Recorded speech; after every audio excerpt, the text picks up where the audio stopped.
ಇಷ್ಟು ಬಟ್ಟೆ ರಿವ್ಯೂ ಮಾಡೋದಕ್ಕೆ ಹೋಯ್ತಾ ಇದ್ವಿ. ಚೆನ್ನಾಗಿ ಹಿಡ್ಕೊಂಡಿದ್ದೀನಿ. ಎಷ್ಟು ಮೇಡಮ್ ಒಂದು ಪೀಸ? ನಾನು ಡ್ರೆಸ್ಸಸ್ ರಿವ್ಯೂ ಮಾಡಬೇಕಂತ ಹೋಗ್ತಿದ್ದೆ. Hey guys, welcome back to the new vlog. ನಾನು ವೆಲ್ಕಮ್ನೇ ಮಾಡಿಲ್ಲ, ಡ್ರೆಸ್ಸಸ್ ರಿವ್ಯೂ ಮಾಡಬೇಕಂತ ಹೋಗ್ತಿದ್ನಾ. ಅಷ್ಟರಲ್ಲಿ ಮೋಕ್ಷಿಕಾ ಸ್ವಲ್ಪ ಗಲೀಜು ಮಾಡ್ಕೊಂಡಿದ್ಲು ಅಂದ್ಬಿಟ್ಟು ಅವಳನ್ನ ಫ್ರೆಶ್ ಅಪ್ ಮಾಡಬೇಕು. ಅದಕ್ಕಿಂತ ಮುಂಚೆ ನಾನು ಯಾವ ಡ್ರೆಸ್ಸಸ್ ಎಲ್ಲ ತೊಗೊಂಡಿದ್ದೀವಿ ಮಕ್ಕಳಿಗೆ, ನಾವು ಅವಾಗಲಿಂದನೂ ತುಂಬ ಕಲೆಕ್ಷನ್ಸ್ನ ಮಾಡಿದ್ವಿ. ಅಂದರೆ ಹೇಶಿಕ ತುಂಬ ಚೆನ್ನಾಗಿಲ್ಲ ಅಂದ್ಬಿಟ್ಟು ಅವಳಿಗೆ ತುಂಬ ಫ್ರಾಕ್ಸ್ನ ತಂದಿದ್ದೆ. ಅದನ್ನೇ ಇವಾಗ ಮೋಕ್ಷಿಕಂಗೆ ಆಗ್ತಾಯಿದೆ. ನಾವು ದೊಡ್ಡವಳಿಗೆ ಏನು ತರ್ತೀವಿ ಅದು ಚಿಕ್ಕವಳಿಗೆ ಆಬ್ವಿಯಸ್ಲಿ ಆಗುತ್ತೆ. ನಾವು ಬೇರೆ ಮತ್ತೆ ಕಲೆಕ್ಷನ್ಸ್ ತರೋ ಹಂಗೆ ಇಲ್ಲ. ನನ್ನ ತಂಗಿ ತೊಗೊಂಡು ಬರ್ತಾ ಇದ್ದಾಳೆ ಇಲ್ಲಿ. ಅದನ್ನು ನಾನು ರಿವ್ಯೂ ಕೊಡ್ತೀನಿ ಆ್ಯಂಡ್ ಎಲ್ಲಿ ತೊಗೊಂಡೆ ಅಂತ. ಆನ್ಲೈನ್ ಶಾಪಿಂಗ್ ಸ್ವಲ್ಪ ಕಡಿಮೆ ನನ್ನ ಮಕ್ಳಿಗಾದರೆ ನಾನು ಶಾಪ್ಗೆ ಹೋಗಿ ತೊಗೊಬಿಡ್ತೀನಿ. ಹತ್ರದಲ್ಲಿ ನಮಗೆ ಚನ್ನರಾಯಪಟ್ಟಣದಲ್ಲಿ ಸಂಗೀತ ಶಾಪಿಂಗ್ ಮಾಲ್ ಇದೆ, ಇಲ್ಲ ಬೆಂಗಳೂರು ಸ್ಟೋರ್ ಇದೆ. ಈ ಎರಡರಲ್ಲಿ ನಾನು ತುಂಬ ಶಾಪ್ ಮಾಡ್ತಾ ಇರ್ತೀನಿ. ಸಾನಿಕಾ ಫ್ಯಾಷನ್ಸ್ ಅಂತ, ಅಲ್ಲಿ ರೆಗ್ಯುಲರ್ ಆಗಿ ಅಥವಾ ಏನಾದ್ರು ಫಂಕ್ಷನ್ಸ್ಗೆ ಇತ್ತು ಅಂತಂದ್ರೆ ಅಲ್ಲೂ ಶಾಪ್ ಮಾಡ್ತೀನಿ. ಸೊ ನಾನು ಯಾವ್ಯಾವ ಫಂಕ್ಷನ್ಗೆ ಯಾವ್ಯಾವ ಫ್ರಾಕ್ಸ್ನ ತೊಗೊಂಡಿದ್ದೀನಿ ಆ್ಯಂಡ್ ಅವ್ರಿಗೆ ಯಾವ ರೀತಿ ಚೆನ್ನಾಗಿ ಕಾಣಿಸುತ್ತೋ ಇಲ್ವೋ, ಅವ್ರಿಗೆ ನನಗೆ ಅನಿಸಿದ ಮಟ್ಟಿಗೆ ಇದು ಓಕೆ ಕಂಫರ್ಟಬಲ್ ಆಗಿದೆಯೋ ಇಲ್ವೋ ಅದನ್ನೆಲ್ಲ ನಾನು ಹೇಳ್ತೀನಿ. ಫಸ್ಟ್ ನಾನಿವಾಗ ಅವಳಿಗೆ ನಮ್ಮ ಮೋಕ್ಷಿಕನ್ನ ಫಸ್ಟ್ ಫ್ರೆಶ್ ಅಪ್ ಮಾಡಿ ಅದಾದಮೇಲೆ ನಾನು ಇದ್ರ ರಿವ್ಯೂನ ನನಗೆ ಕೊಡ್ತೀನಿ. ಹೆಂಗೂ ರೆಡಿಯಾಗಿದ್ದೀನಲ್ವಾ ಅಂದ್ಬಿಟ್ಟು ಇದೊಂದು ವ್ಲಾಗ್ ಮುಗಿಸ್ಕೊತಾ ಇದ್ದೀನಿ. ಇಲ್ಲಾಂದರೆ ಮತ್ತೆ ರೆಡಿಯಾಗಿ ಮತ್ತೆ ಮಾಡಬೇಕು. ಆಮೇಲೆ ಮಗು ನೋಡ್ಕೊಳ್ಳೋರು ಯಾರು ಇರಲಿಲ್ಲ. ಹೆಂಗೋ ನಮ್ಮ ಆಶಜ್ಜಿ ಇದ್ದರು, ಅವ್ರು ನೋಡ್ಕೋತಾ ಇದ್ರು. ಅವ್ರಿಗೂ ಇವಾಗ ಕೆಲಸ ಜಾಸ್ತಿ, ಅದಕ್ಕೆ ಸುಮ್ಮನೆ ಮತ್ತೆ ಯಾರು ರೆಡಿ ಆಗ್ತಾರೆ. ಇರಲಿಲ್ಲ ಕೆಲಸ ಮಾಡೋ ಟೈಮಲ್ಲಿ ನಾನು ಕರ್ಕೊಂಡು ಸುಮ್ಮನೆ ಬೇಡ. ಇವಾಗ ಅದಕ್ಕೆ ಫಸ್ಟು ಅವಳನ್ನ ಫ್ರೆಶ್ ಅಪ್ ಮಾಡಿ ಬಂದುಬಿಟ್ಟು ರಿವ್ಯೂ ಮಾಡೋಣ ಅಂತ. ಹೋಗಿ ಒಳಗೆ ಹೋಗಿ ನೀನು ಹಾಕಿರೋ ಸೋಫಾ ಮೇಲೆ. ನಮ್ಮ ಮನೇಲಿ ಫುಲ್ ರಿಲೇಟಿವ್ಸ್ ಎಲ್ಲ ಇದ್ದಾರೆ, ಅದಕ್ಕೆ ನನಗೆ ಅಲ್ಲಿ ಆಯ್ತಾ ಇಲ್ಲ. ನಮ್ಗೆ ಒಳ್ಳೆ ಮನೆ ಬೇಕು ನನಗೆ ಚೆನ್ನಾಗಿ ಅಂದ್ಬಿಟ್ಟು ಇಲ್ಲಿ ಬಂದಿದ್ದೀನಿ. ಇದು ನನ್ನ ಮಗ ಸಾಯ್ತಾರೆ ನಾನು ಯಾವಾಗ ಬಂದ್ರು. ಏನಿಲ್ಲ ನಿಂದು ಹಾಂ ಹಾಂ ಬೇಡ, ಇಲ್ಲಿ ಸೋಫಾ ಮೇಲೆ ಇಡು. ಆಶಾಜಿ ಮನೇಲಿ ಮಾಡ್ಕೊಡೋಣ. ಆಶಾಜಿ ಮನೇಲಿ ಇವತ್ತು ಬ್ಲಾಗ್ ಇರಲಿ. ಇವಾಗ ನಾನು ಮೋಕ್ಷಿಕನ್ಗೆ ಸ್ನಾನ ಮಾಡಿಸ್ಬೇಕು. ಆದರೆ ನಾನು ಯೂಸ್ ಮಾಡೋ ಅಂಥ ಶ್ಯಾಂಪು ಯಾವ್ದು ಗೊತ್ತಾ? ಮಕ್ಕಳು ಸ್ಕಿನ್ ಏನಿರುತ್ತೆ, ಹೆಡ್ ಏನಿರುತ್ತೆ, ಅದ್ರ ಸ್ಕಾಲ್ಪಲ್ಲಿ ತುಂಬ ಸಾಫ್ಟ್ ಆ್ಯಂಡ್ ಸೆನ್ಸಿಟಿವ್ ಆಗಿರುತ್ತೆ. ಎಕ್ಸ್ಪೆಷಲಿ ಈ ಒಂದು ಏಜಲ್ಲಿ ನಾವು ತುಂಬ ಜೆಂಟಲಾಗಿ ಯೂಸ್ ಮಾಡಬೇಕಾಗತ್ತೆ. ಅದಕ್ಕಾಗಿ ನಾನು ಯೂಸ್ ಮಾಡ್ತಾ ಇರೋದು Johnson's baby shampoo. Johnson's baby ಶ್ಯಾಂಪೂನ ನಾನು ಬಿಗಿನಿಂಗಿಂದನೇ ಯೂಸ್ ಮಾಡ್ತಾ ಇದ್ದೀನಿ. ಎಕ್ಸ್ಪೆಷಲಿ ನಾನು ನಮ್ಮ ಹೇಶಿಕನ್ಗೆ, ಅವಳಿಗೆ ಇವಾಗ ಆಲ್ರೆಡಿ 5 years ಅಲ್ವಾ, ಅವಳಿಗೂ ಅದನ್ನೇ ಯೂಸ್ ಮಾಡ್ತಿದ್ದು ಆ್ಯಂಡ್ ಮೋಕ್ಷಿಕನ್ಗೂ ಅದನ್ನೇ ಯೂಸ್ ಮಾಡ್ತಾ ಇರೋದು. ಅಷ್ಟೇ ಅಲ್ಲದೆ ನಮ್ಮ ರಿಲೇಟಿವ್ಸ್, ನಮ್ಮ ಅಕ್ಕಂದ್ರು ಎಲ್ಲರೂ ಅವರವರ ಕಿಡ್ಸ್ಗೆ ಈ ಒಂದು ಜಾನ್ಸನ್ಸ್ ಬೇಬಿ ಶ್ಯಾಂಪೂನೇ ಯೂಸ್ ಮಾಡ್ತಾ ಇರೋದು. ಇಟ್ಸ್ ವೆರಿ ಜೆಂಟಲ್, ಹಾಗೇನೆ ಐಸ್ಗೆ ಯಾವುದೇ ರೀತಿ ಹರ್ಟ್ ಮಾಡೋದಿಲ್ಲ, ಕಣ್ಣು ಉರಿಯೋದಿಲ್ಲ. ಸೊ ಹಾಗಾಗಿ ನಾನು ಜಾನ್ಸನ್ಸ್ ಬೇಬಿ ಅವರ ಶ್ಯಾಂಪೂನ ಯೂಸ್ ಮಾಡೋದು. ಯಾಕೆ ಕಣ್ಣು ಉರಿಯೋದಿಲ್ಲ ಅಂತ ಅಂದ್ರೆ ಇದರಲ್ಲಿ ನೋ ಮೋರ್ ಟಿಯರ್ಸ್ ಫಾರ್ಮುಲಾ ಇರುತ್ತೆ. ಒಂದು ಸ್ವಲ್ಪ ಕಣ್ಣತ್ರ ಹೋದ್ರೂ ಶಿ ಇಸ್ ಫೈನ್ ಆ್ಯಂಡ್ ಅದು ಕಣ್ಣು ಒಳಗೆ ಹೋದ್ರೂ ಅವಳಿಗೆ ಏನು ಉರಿ ಅಂತ ಅನ್ಸಲ್ಲ, ಹರ್ಟಿಂಗ್ ಅಂತ ಅನ್ಸಲ್ಲ. ತುಂಬ ಚೆನ್ನಾಗಿ ಆಟಾಡ್ಕೊಂಡಿದ್ದಾಳೆ. ನೀವೇ ಲೈವ್ ಆಗಿ ನೋಡ್ತಾ ಇದ್ದೀರಾ ಅಲ್ವಾ. ಈ ಶ್ಯಾಂಪೂಲಿ ನಿಮಗೆ ಪ್ಯಾರಾಬೆನ್ಸ್ ಯಾವುದೇ ರೀತಿ ಸಿಗೋದಿಲ್ಲ, ಜೊತೆಲಿ ಹಾರ್ಶ್ ಕೆಮಿಕಲ್ಸ್ನ ಏನು ಯೂಸ್ ಮಾಡಿರೋದಿಲ್ಲ. ಹಾಗಾಗಿ ಮಕ್ಕಳಿಗೆ ಕಣ್ಣುರಿಯೋದಿಲ್ಲ. ಹಾಗೇನೆ ತುಂಬ ಅವರ ಒಂದು ಸ್ಕಾಲ್ಪ್ ಡ್ರೈ ಆಗಬಾರ್ದು ಅಂತ pH ಬ್ಯಾಲೆನ್ಸ್ಡ್ ಮಾಡಿರ್ತಾರೆ. ಸೊ ದಟ್ ಅವಾಗ ನಾವು ಎವ್ರಿ ವಾಶ್, ನಾವು ಯಾವಾಗಲೇ ಅವಳ ತಲೆಗೆ ಸ್ನಾನ ಮಾಡಿಸಿದ್ರು ಹೇರು ತುಂಬಾ ಸಾಫ್ಟಾಗಿ ಸ್ಮೂತಾಗಿ ಸ್ಟೇ ಆಗಿರುತ್ತೆ. ಅವಳು ಎಷ್ಟು ಚೆನ್ನಾಗಿ ಆಟ ಆಡ್ತಾ ಇರ್ತಾಳೆ. ಹಾಗೆಯೇ ಸ್ನಾನ ಮಾಡಿಸುವಾಗ ಅದು ಬೆಸ್ಟ್ ಪಾರ್ಟ್ ಏನಂತಂದರೆ ಸ್ಮೆಲ್ ಇದೆಯಲ್ಲ, ಜಾನ್ಸನ್ಸ್ ಬೇಬಿ ಶ್ಯಾಂಪು ಸ್ಮೆಲ್ ಇದೆಯಲ್ಲ, I just love that baby smell. ಆ ಸ್ಮೆಲ್ ಬಂದಾಗಲೆಲ್ಲ ನಮಗೆ ನಮ್ಮ ಮಕ್ಕಳು ತುಂಬ ಫ್ರೆಶ್ ಆ್ಯಂಡ್ ಕ್ಲೀನ್ ಆಗಿದ್ದಾರೆ ಅನ್ನೋ ಫೀಲ್ ಆಗುತ್ತೆ. ಸ್ನಾನ ಎಲ್ಲ ಮುಗಿಸಿದ್ಮೇಲೆ ಅವಳು ತುಂಬ ಚೆನ್ನಾಗಿ ಆಟ ಆಡ್ತಾಳೆ. ಒಂದು ಬಕೆಟ್ಗೆ ಬಿಸಿನೀರು ಬಿಟ್ಬಿಟ್ಟು ಅದರೊಳಗಡೆ ಕೂರಿಸ್ಬಿಡ್ತೀವಿ, ತುಂಬ ಪ್ಲೇಫುಲ್ ಆಗಿರಲಿ ಅಂತ. ಸೊ ಈ ಪ್ರಾಡಕ್ಟ್ಸ್ ನಿಮಗೆ ಹತ್ತಿರದ ನಿಮ್ಮ ಅಂಗಡಿಗಳಲ್ಲೂ ಸಿಗುತ್ತೆ, ಸ್ಟೋರ್ಸಲ್ಲಿ, ಅಥವಾ ನೀವು ಅಮೆಝಾನ್, ಫ್ಲಿಪ್ಕಾರ್ಟ್ ಯಾರಲ್ಲಿ ಬೇಕಾದ್ರೂ ಬೈ ಮಾಡ್ಬೋದು. ಲಿಂಕ್ಸ್ ಬೇಕಂತ ಅಂದರೆ ನಾನು ಡಿಸ್ಕ್ರಿಪ್ಷನಲ್ಲೂ ಕೊಟ್ಟಿರ್ತೀನಿ, ಹೋಗಿ ಬೈ ಮಾಡಿ. ಇವಾಗ ಸ್ನಾನ ಎಲ್ಲ ಆದಮೇಲೆ ಅವಳಿಗೆ ಒಂದು ಕಾಟನ್ ಪಂಚೆನ ತೊಗೊಂಡಿದ್ದೀವಿ, ಬಿಳಿದು ವೈಟು. ಅದನ್ನೇ ನಾವು ಅವ್ರಿಗೆ ಯೂಸ್ ಮಾಡುವಂಥದ್ದು. ಸೊ ಅದೆಲ್ಲ ಆದಮೇಲೆ ಅವಳಿಗೆ ನೀಟಾಗಿ ಅವಳನ್ನ ಡ್ರೈ ಮಾಡಿ ನೀಟಾಗಿ ರೆಡಿ ಮಾಡಿಬಿಟ್ಟು ಇದೇ ರೀತಿ ಆಟ ಆಡ್ತಾ ಇರ್ತಾಳೆ. ದಿನವೆಲ್ಲ ಆಟ ಆಡಿಸಿದ್ರು ಆಟ ಆಡ್ತಾ ಇರ್ತಾಳೆ ಮೋಕ್ಷಿಕಾ. ಇವಾಗ ಸ್ನಾನ ಟೈಮಲ್ಲಿ ಇವಾಗೇನೋ ಅವಳು ಆ ಥರ ಎಲ್ಲ ಇರಿಟೇಟ್ ಮಾಡ್ಕೊಳ್ಳೋದಿಲ್ಲ ಬಿಕಾಸ್ ಆಫ್ ಶ್ಯಾಂಪು. ಸೊ ಇವಾಗ ಅವಳನ್ನ ರೆಡಿ ಮಾಡಿಬಿಟ್ಟು ನಾನು ನೆಕ್ಸ್ಟ್ ಕೆಲಸ ಏನಿದೆ ಅದನ್ನು ಸ್ಟಾರ್ಟ್ ಮಾಡ್ಕೋಬೇಕು. ಫಸ್ಟ್ ನಾನು ಇದೊಂದು ಫ್ರಾಕ್ನ ತೋರಿಸ್ತೀನಿ. ಇದನ್ನ 6 months ಇದ್ದಾಗ ಹೇಶಿಕನ್ಗೆ ನಾವು ಫೋಟೋ ಶೂಟ್ ಮಾಡಿಸೋದಕ್ಕೆ ಅಂತ ಹೇಳಿ ತಂದಿದ್ವಿ. ಒಂದು 2 to 3 ಫ್ರಾಕ್ಸ್ ತಂದಿದ್ವಿ. ಅವಾಗ ಇದ್ರ ಕಾಸ್ಟ್ 2,500, 2,000 ಈ ತರ ಇತ್ತು ಸಂಗೀತ ಶಾಪಿಂಗ್ ಮಾಲ್ ಅಲ್ಲಿ. ಬಟ್ ಇವಾಗ ಕಡಿಮೆಗೆ ಸಿಗ್ತಾ ಇದೆ. ಮೋಕ್ಷಿಕನ್ ಏಜ್ ಅವ್ರಿಗೆಲ್ಲ ಕಡಿಮೆಗೆ ಸಿಗ್ತಾ ಇದೆ. ಅವಾಗ ಹೇಶಿಕನ್ಗೆ ಅಂತಂದ್ರೆ ಇದೆಲ್ಲ ಅವಾಗ ಟ್ರೆಂಡಿ ಅಲ್ವಾ, ಸೊ ಇದು ಹೊಸದಾಗ ಆಗ್ತಿದ್ವಿ ನಾವು ಮಕ್ಳಿಗೆ, ಹಂಗಾಗಿ ಕಾಸ್ಟ್ಲಿ ಇತ್ತು. ಅಂಡ್ ಇದ್ರಲ್ಲಿ ಸ್ವಲ್ಪ ಫ್ಲವರ್ಸ್ ಎಲ್ಲ ಇತ್ತು, ಅದೆಲ್ಲ ಕಿತ್ತಾಕ್ಬಿಟ್ಟಿದ್ದಾರೆ. ನನ್ನ ಫ್ರೆಂಡ್ ಮಗನ್ಗೂ ಫೋಟೋ ಶೂಟ್ ಮಾಡಿಸೋದಕ್ಕೆ ಅಂತ ಮೇಘ್ನಾ ಅಂತ ಇಸ್ಕೊಂಡು ಹೋಗಿದ್ಲು. ಅದಾದ್ಮೇಲೆ ಆಯ್ತು ಆಲ್ಮೋಸ್ಟ್ ಅವಳಿಗೆ 4.5 ವರ್ಷ ಅಂದ್ರೆ 4 ವರ್ಷ ಆಯ್ತು ಇದೊಂದು ಫ್ರಾಕ್ ತಗೊಂಡು. ಇದನ್ನ ಇವಾಗ್ಲೂ ನಾವು ಮೋಕ್ಷಿಕನ್ಗೆ ಹಾಕ್ಬೋದು. ಎಲ್ಲಾನು ಅಷ್ಟೇ ಹೇಶಿಕನ್ ನಾವ್ ಏನ್ ತಂದಿರ್ತೀವಿ ಅದನ್ನ ಮೋಕ್ಷಿಕನ್ಗುನು ಅದನ್ನೇ ಕ್ಯಾರಿ ಮಾಡ್ಬೋದು. ನಾವು ಬೇರೆ ತರಂಗೇ ಇಲ್ಲ ಅವಳಿಗೆ, 2 ಹೆಣ್ಮಕ್ಳಾಗಿರೋದ್ರಿಂದ. ಇದ್ರ ಕಾಸ್ಟ್ ಆಲ್ಮೋಸ್ಟ್ 2,500 ಇತ್ತು ಅವಾಗ್ಲೇನೆ. ಸಂಗೀತ ಶಾಪಿಂಗ್ ಮಾಲ್ ಅಲ್ಲೇ ತಗೊಂಡಿದ್ದು ಇದೊಂದು ಫ್ರಾಕ್ ನ. ಅದ್ರ ಜೊತೆಗೆ ನಾವು ಇದನ್ನು ತಂದಿದ್ವಿ, ಸೇಮ್ ಅವತ್ತೇ ತಂದಿದ್ವಿ. ಇದ್ರ ಪ್ರೈಸ್ 3,500 ಇತ್ತು. ಅಂದ್ರೆ ಇದು ಕ್ಲಾತ್ ಇದೆಯಲ್ಲ ಅದ್ರ ಕ್ವಾಲಿಟಿ ಡಿಪೆಂಡ್ಸ್ ಆಗುತ್ತೆ, ಫ್ಯಾಬ್ರಿಕ್ ಡಿಪೆಂಡ್ಸ್ ಆಗುತ್ತೆ ಅಂತ ಹೇಳಿದ್ರು ಕಾಸ್ಟ್ ಬಂದು. ಸೊ ಇದನ್ನು ಫೋಟೋ ಶೂಟ್ ಅಂತಾನೆ ಹೇಳ್ತಂದಿದ್ವಿ. 1 ಇಯರ್ ಆಗೋಷ್ಟ್ರಲ್ಲಿ ಸ್ವಲ್ಪ ಫೋಟೋಸ್ ತೆಗ್ಸೋಣ ಅಂತ. ಅವಾಗ ಅವಳು ಒಬ್ಳೆ ಅಲ್ವಾ ನಮ್ಗೆ, ಅವಾಗ ಒಂದು ಕ್ರೇಜ್ ನಮ್ಗೆ ಫೋಟೋಸ್ ಎಲ್ಲ ಶೂಟ್ ಮಾಡಿಸ್ಬೇಕು ಅವಳಿಗೆ ಅಂತ. ಚೆನ್ನಾಗಿದ್ಲು ಅವಾಗ ತುಂಬಾ ಕಲರ್ ಆಗಿ. ಸೊ ಅದಕ್ಕೋಗಿ ನಾವು ಇವಳಿಗೆ ಪಿಂಕ್ ಮತ್ತೆ ಯೆಲ್ಲೋ 2 ಕಲರ್ ತಂದಿದ್ವಿ. ಇನ್ನೊಂದಿತ್ತು ಅದು ಫುಲ್ ರೈನ್ಬೋ ಕಲರ್ಸ್ ಇತ್ತು, ಅದನ್ನ ನಮ್ ದೊಡ್ಡಪ್ಪ ತಂದ್ಕೊಟ್ಟಿದ್ರು ಅಂದ್ಬಿಟ್ಟು ಇದ್ರ ಜೊತೆಗೆ ಅದು ಫ್ರಾಕ್ ನ ಹಾಕ್ಬಿಟ್ಟು ಫೋಟೋ ಶೂಟ್ ಮುಗಿಸಿದ್ವಿ. ಸೊ ಇದ್ರ ಕಾಸ್ಟ್ 3,500 ಇತ್ತು. ಇದು ಕೂಡ ಸಂಗೀತ ಶಾಪಿಂಗ್ ಮಾಲೇನೆ ಚನ್ನರಾಯಪಟ್ಟಣದಲ್ಲೇ ತಗೊಂಡಿದ್ದು. ಇದು ಇವಾಗ ಮೋಕ್ಷಿಕನ್ಗೆ ಆಗುತ್ತೆ. ಅದಾದ್ಮೇಲೆ ಇವತ್ತು ಬರ್ಡೇಗೆ ಅಂತ ಹಾಕಿದ್ದು ಇದೆ ಫ್ರಾಕ್. ಬರ್ಡೇಗೆ ಅಂತ ಹಾಕಿದ್ದು ಇದಕ್ಕೆ ವೇಸ್ಟ್ ಕೋಟ್ ಇದೆ, ಕಣ್ಣೆ ಕಾಣಿಸಲ್ಲ ನಂಗೆ. ಇದಕ್ಕೆ ವೇಸ್ಟ್ ಕೋಟ್ ಇದೆ, ಚೆನ್ನಾಗಿದೆ. ಅದನ್ನ ನೀವು ಹೋದ್ ಬ್ಲಾಗ್ ಅಲ್ಲೆಲ್ಲ ನೋಡಿರ್ತೀರಾ, ಬರ್ಡೇ ಬ್ಲಾಗ್ ಅಲ್ಲಿ. ಇದು ವೇಸ್ಟ್ ಕೋಟ್ ಮತ್ತೆ ಇದೊಂದು ಫ್ರಾಕ್. ಇದು ಬಂದು 1,250 ಅನ್ಸುತ್ತೆ, ತುಂಬಾ ಕಡಿಮೆ ಅಂತ ಅನ್ಸ್ತು ನನ್ಗೆ. ಫ್ಯಾಬ್ರಿಕ್ ಚೆನ್ನಾಗಿದೆ, ಮತ್ತೆ ನೆಟ್ಟೆಡ್ ಎಲ್ಲ ತುಂಬಾ ಸಾಫ್ಟ್ ನೆಟ್ ಬಂದಿದೆ, ಚೆನ್ನಾಗಿದೆ ಅನ್ಸ್ತು. And pink colour 1,250. ಇದನ್ನ ನಾನು ಸಂಗೀತ ಶಾಪಿಂಗ್ ಮಾಲ್ ತಗೊಂಡಿದ್ದು. ಇದೇನ್ ಸಂಗೀತ ಶಾಪಿಂಗ್ ಮಾಲ್ ಪ್ರಮೋಷನ್ ಅಂತ ಏನಲ್ಲ, ನಾನು ಎಲ್ಲಿ ತಗೊಂಡೆ ಅಂತ ನಾನು ನಿಮ್ಗೆ ಹೇಳ್ತಿದ್ದೀನಿ ಅಷ್ಟೇನೆ. ಸೊ ಇದು ಮೋಕ್ಷಿಕನ್ಗೆ ಅಂತಾನೆ ತಂದಿದ್ದು, ಹೇಶಿಕನ್ಗೆ ಅಂತ ಏನ್ ತರಲಿಲ್ಲ. ಇದನ್ನ ಆಲ್ಮೋಸ್ಟ್ ನಾವು ಇವಾಗ್ಲೂ ಹಾಕ್ಬೋದು, 1.5-2 ಇಯರ್ಸ್ ವರ್ಗುನು ಹಾಕ್ಬೋದು. ಸೇಮ್ ಅದೇ ಹೈಟ್ ಇರ್ತಾರೆ, ಸ್ವಲ್ಪ ಮೇಲ್ ಹೋಗ್ಬೋದ್ರೆ ಚಿನ್ನು ಚೆನ್ನಾಗಿ ಕಾಣಿಸುತ್ತೆ. ಅವರು ನಡೀತಾ ಇರ್ಬೇಕಾದ್ರೆ ಚೆನ್ನಾಗಿ ಕಾಣಿಸುತ್ತೆ. ಇವಾಗ ಅವಳು ನಡೆಯೋದಿಲ್ಲ ಇನ್ನೂನು 1 ಇಯರ್ಗೆಲ್ಲ.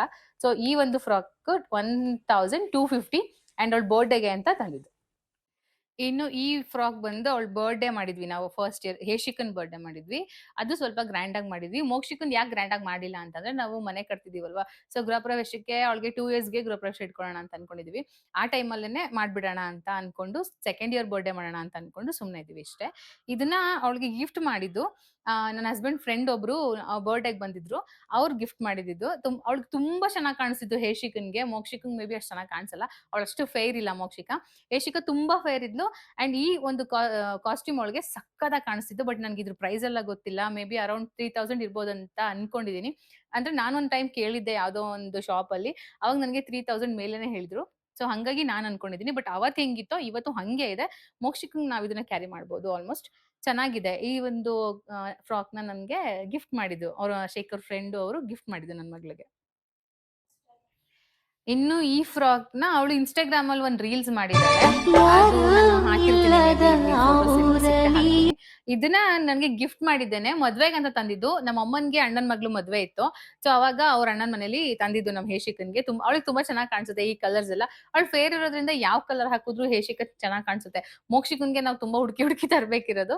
ಇದು ಗಿಫ್ಟ್ ಮಾಡಿದ್ದೇನೆ. ಇದು ಕಾಸ್ಟ್ ನನಗೆ ಗೊತ್ತಿಲ್ಲ, ಬಟ್ ನೆಟ್ ತುಂಬಾ ಸಾಫ್ಟ್ ಇದೆ ನೆಟ್ಟೆ ಬಂದು. ಅಂಡ್ ಇದನ್ನ ಹಾಕಿದಾಗ ಎಲ್ಲ ಚುಚ್ಚುತ್ತೆ ಅಂತ ಹೇಳ್ತಿದ್ಲು ಹೇಶಿಕಾ. ಬಟ್ ಇದೊಂದು ಫ್ರಾಕ್ ನ ಚೆನ್ನಾಗಿ ಹಾಕೊಂಡಿದ್ಲು, ಅವಳಿಗೆ ಚೆನ್ನಾಗೂ ಕಾಣಿಸಿತ್ತು. ಅಂಡ್ ಇದು ಗಿಫ್ಟ್ ಮಾಡಿದ್ದು, ನನ್ಗೆ ಇದ್ರ ಕಾಸ್ಟ್ ಎಲ್ಲ ಗೊತ್ತಿಲ್ಲ. ಕರೆಂಟ್ ಹೊಂಟೋಗ್ಬಿಟ್ಟಿತ್ತು, ಇವಾಗ ಕರೆಂಟ್ ಬಂದಿದೆ, ಅದಕ್ಕೆ ಒಂದ್ ಸ್ವಲ್ಪ ವಿಡಿಯೋ ಚೆನ್ನಾಗಿ ಬರ್ತಾ ಇದೆ. ನನಗೂ ಶೆಕೆ ಆಗ್ಬಿಟ್ಟಿತ್ತು, ಫ್ಯಾನ್ ಹಾಕೊಂಡಿದ್ದೀನಿ. ಇವಾಗ ನೆಕ್ಸ್ಟ್ ಬಂದು ನಾನು ಇದನ್ನ ಹೇಶಿಕನ್ಗೆ ಇವಾಗ 4 ಇಯರ್ಸ್ ಬರ್ಡೇ ಹೋಯ್ತಲ್ಲ ಲಾಸ್ಟ್ ಇಯರ್ 2024 ಅಲ್ಲಿ ಡಿಸೆಂಬರ್ 5th ಅಲ್ಲಿ, ಅವಾಗ ಆ ಒಂದು ಬರ್ಡೇಗೆ ಹಾಕೋಬೇಕಂತಲ್ಲ, ಅವಳಿಗೆ ಹಾಕ್ಬೇಕಂತ ಸ್ಟಿಚ್ ಮಾಡಿಸಿದ್ದೆ. ನಮ್ಮ ಓನರ್ ಆಂಟಿನೇ ಸ್ಟಿಚ್ ಮಾಡ್ಕೊಟ್ಟಿದ್ರು, ಪ್ರೀತಿ ಆಂಟಿ. ನನಗೂ ಸೇಮ್ ಸ್ಟಿಚ್ ಮಾಡಿಸ್ಕೊಂಡಿದ್ದೆ, ಬಟ್ ನಾನು ಅದನ್ನ ಹಾಕೊಳ್ಳೇ ಇಲ್ಲ. ಅದ್ ನಾನು ಫುಲ್ ಇನ್ನು ದಪ್ಪ ಕಾಣಿಸ್ತಿದ್ದೀನಿ, ಇವಾಗಿರೋ ದಪ್ಪದಲ್ಲೇ ದಪ್ಪ ಕಾಣಿಸ್ತಿದ್ದೀನಿ ಅಂತ. ಸೊ ಇದ್ರ ಕಾಸ್ಟ್ ನನ್ಗೆ ಪೀಸ್ ತಗೊಂಡು ಸ್ಟಿಚ್ ಮಾಡ್ಸಿರೋದ್ರಿಂದ ನನ್ಗೆ 4,000 ಆಯ್ತು ಇಷ್ಟೇನೆ. ಅವಳದು ಮಾತ್ರ 4,000 ಆಯ್ತು. ಸೊ ಅದಕ್ಕೆ ಹೇಳೋದೇನಂದ್ರೆ, ಮಕ್ಳಿಗೆ ಪೀಸ್ ತಗೊಂಡು ಸ್ಟಿಚ್ ಮಾಡ್ಸಕ್ ಹೋಗ್ಬೇಡಿ, ನೀವು ರೆಡಿನೇ ತಗೋಬಿಟ್ರೆ ಸೇಮ್ ಕಾಸ್ಟ್ಯೂಮು ಬರುತ್ತೆ, ಕಡಿಮೆನೂ ಆಗುತ್ತೆ ಅಂತ ಅಷ್ಟೇ. ಸೊ ಇದು ತುಂಬಾ ಚೆನ್ನಾಗಿ ಕಾಣಿಸ್ತಿತ್ತು ಅವಳಿಗೆ, ನೀವು ವ್ಲಾಗ್ ಅಲ್ಲಿ ನೋಡಿದ್ರೆ. ಅಂಡ್ ಅದೇ ಇದು ಬರ್ಡೇದು. ಇನ್ನು ಈ ಫ್ರಾಕ್ ಬಂದು ಅವಳಿಗೆ 3 ಇಯರ್ಸ್ ಇದ್ದಾಗ, ನಾನು ಅವಾಗ ಕನ್ಸೀವ್ ಇದ್ದೆ. ನನ್ಗೆ may be 5th month conceive ಅನ್ಸುತ್ತೆ, ನಾನು 5 ಮಂತ್ಸ್ ಇರ್ಬೇಕು ಅವಾಗ. 5 ಮಂತ್, ನಾನು ಬೇಬಿ ಮದ್ವೆಲಿ 7 ಮಂತ್, ಅದಕ್ಕಿಂತ ಮುಂಚೆ ಅವಳ ಬರ್ಡೇ ಆಗಿದ್ದು. ಸೊ ಅವಾಗ 5 ಮಂತ್ಸ್ ಕನ್ಸೀವ್ ಇದ್ದೆ. ಅವಾಗ ನಾನು ಬರ್ಡೇನ ಸಿಂಪಲ್ ಆಗಿ ಮನೇಲೆ ಮಾಡಿದಾಗ ನಾವು ತಂದಿದ್ದಂತಹ ಫ್ರಾಕ್ ಇದು. ಇದ್ರ ಕಾಸ್ಟ್ ಬಂದು 2,000 ಏನೋ, ಅರೌಂಡ್ 2,000 2,500 ಇರ್ಬೇಕೇನೋ. ಇದ್ರದ್ದು ಪ್ರೈಸ್ ಮರ್ತೋಗ್ಬಿಟ್ಟಿದೆ ನನ್ಗೆ. ಇದು ತುಂಬಾ ಚೆನ್ನಾಗಿ ಕಾಣಿಸ್ತಿತ್ತು ಅವಳಿಗೆ. ಇವಾಗ್ಲೂ ರೀಸೆಂಟ್ ಆಗಿ ಒಂದು ಬರ್ಡೇಗೆ ಹೋಗಿದ್ವಲ್ವಾ, ಅವಾಗ್ಲೂ ಇದನ್ನೇ ಹಾಕೊಂಡೋಗಿದೆ. ತುಂಬಾ ಚೆನ್ನಾಗಿತ್ತು. ಅವಳ ಹತ್ರ ಈ ತರ ತುಂಬಾ ಫ್ರಾಕ್ಸ್ ಕಲೆಕ್ಷನ್ಸ್ ಇದೆ. ಅದೆಲ್ಲ ಇನ್ನೊಂದ್ ಸ್ವಲ್ಪ ಫ್ರಾಕ್ಸ್ ಏನಾಯ್ತು, ಡೆಲ್ಲಿ ಅಲ್ಲಿ ಇಲ್ಲಿ ಎಲ್ಲ ನಾವು ಓಡಾಡ್ತಿದ್ದ ಕಾರಣ ಎಲ್ಲ ಒಂದ್ ಕಡೆ ಮಡಗಿದೀವಿ. ಅದನ್ನ ಮತ್ತೆ ನಾನೆಲ್ಲ ತೆಗಿಬೇಕಂತಂದ್ರೆ ಮನೇನೆ ತೆಗಿಬೇಕಾಗತ್ತೆ. ಅದಕ್ಕೆ ಗೃಹಪ್ರವೇಶಕ್ಕೆ ಹೋಗ್ತೀವಲ್ವಾ, ಅವಾಗ ಒಂದ್ಸಲಿ ತೋರ್ಸೋಣ ಅಂತ ಅವಳ ರೂಮ್ಗೆ ಎಲ್ಲ ಆರ್ಗನೈಸ್ ಮಾಡಿದಾಗ ತೋರಿಸ್ತೀನಿ. ಅಂಡ್ ಈ ಒಂದು ಫ್ರಾಕ್ ಕಾಸ್ಟ್ ನನಗೆ ಅಷ್ಟು ನೆನಪಿಲ್ಲ, 2,500 2,000 ಅರೌಂಡ್ ಅಷ್ಟಲ್ಲೇ ಇರುತ್ತೆ. ಸೊ ಈ ಒಂದು ಫ್ರಾಕ್ ಒಳಗೆ ತುಂಬಾ ಚೆನ್ನಾಗಿ ಕಾಣಿಸ್ತಿತ್ತು. ಆಲ್ಮೋಸ್ಟ್ ಎಲ್ಲ ಪಿಂಕ್ ಕಲರ್ ಆಗ್ಬಿಟ್ಟಿದೆ ಅವಳಿಗೆ. ನಾನು ಯಾವಾಗ ತಂದ್ರು ಪಿಂಕ್, ಲೈಟ್ ಪಿಂಕ್ ಕಲರ್ ತಂದ್ಬಿಡ್ತೀನಿ, ಅದೊಂಥರ ಅಫಿಷಿಯಲ್ ಕಲರ್ ಅಂತ. ಇನ್ನು ಇದು ನಾನು ಮೀಶೋದಲ್ಲಿ ಆರ್ಡರ್ ಮಾಡಿದ್ದು. ಮೀಶೋದಲ್ಲಿ 300 rupees ಅಷ್ಟೇ. ಇದನ್ನ ಫೋಟೋ ಶೂಟ್ ಮಾಡಿಸ್ಬೇಕು, ಮ್ಯಾಟರ್ನಿಟಿ ಶೂಟ್ ಮಾಡಿಸಿದಾಗ ಇದನ್ನ ಅವಳಿಗೆ ಹಾಕ್ಸಿದ್ವಿ.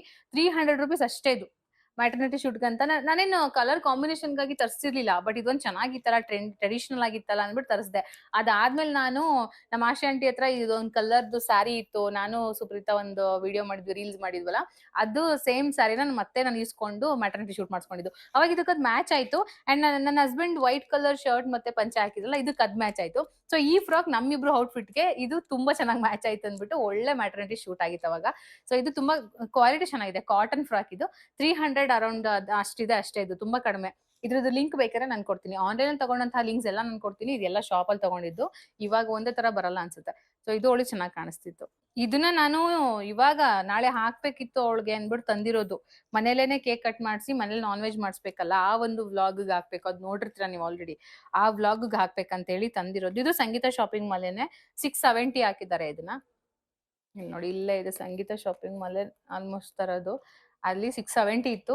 ಇದು ಸುಮ್ನೆ ತಗೊಂಡ್ ಬಂದಿದ್ದೀನಿ ಮೋಕ್ಷಿಕನ್ಗೆ, ಸ್ವಲ್ಪ ಫ್ರೀ ಆಗಿರ್ಲಿ ಅನ್ಬಿಟ್ಟು. ಬ್ಯಾಗಿ ಪ್ಯಾಂಟ್ಸ್ ತರ ತಂದೆ, ಜೀನ್ಸ್ ಅಂದ್ರೆ ಇವಾಗ ಸಮ್ಮರ್ ಅಲ್ವಾ, ಜೀನ್ಸ್ ಎಲ್ಲ ಒಳಗೆ ಹಾಕಕ್ಕಾಗೋದಲ್ಲ.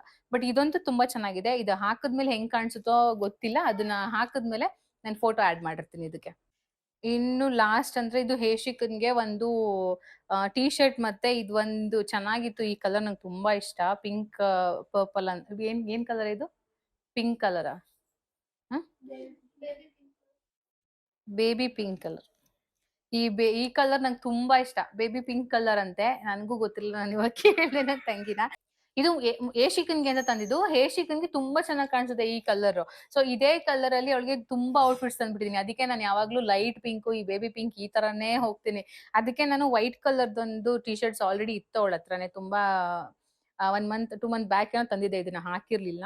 ಇದಕ್ಕೆ ಇದನ್ನ ಮ್ಯಾಚ್ ಮಾಡೋಣ ಅಂತ ತಂದೆ. ಬಟ್ ಇದ್ರಲ್ಲಿ ಬ್ಲಾಕ್ ಕಲರ್ ಇರೋದನ್ನ ನೋಡಿ ಮರ್ತ್ಕೊಬಿಟ್ಟಿದ್ದೆ. ವೈಟೇ ಇದೆಯಲ್ಲ ಅಂದ್ಬಿಟ್ಟು ವೈಟ್ಗೆ ಈ ಬೇಬಿ ಪಿಂಕ್ ತುಂಬಾ ಚೆನ್ನಾಗಿ ಮ್ಯಾಚ್ ಆಗುತ್ತೆ ಅಂತ ಹೇಳ್ಬಿಟ್ಟು ತಂದಿದ್ದೆ.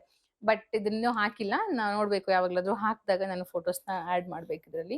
ಅಂಡ್ ಇದು ಪೆಪೆ ಜೀನ್ಸ್ ಅಂತೀವಿ ನಾವು. ಅವಾಗೆಲ್ಲ ಪೆಪೆ ಜೀನ್ಸ್ ಅಂತಿದ್ವಿ, ಬಟ್ ಇವಾಗ ಏನಂತಾರೋ ಗೊತ್ತಿಲ್ಲ. ಇದು ಶಾರ್ಟ್ಸ್ ಅಂತ ಹೇಳ್ತಾರೆ ಜೀನ್ಸ್ ಅಲ್ಲಿ.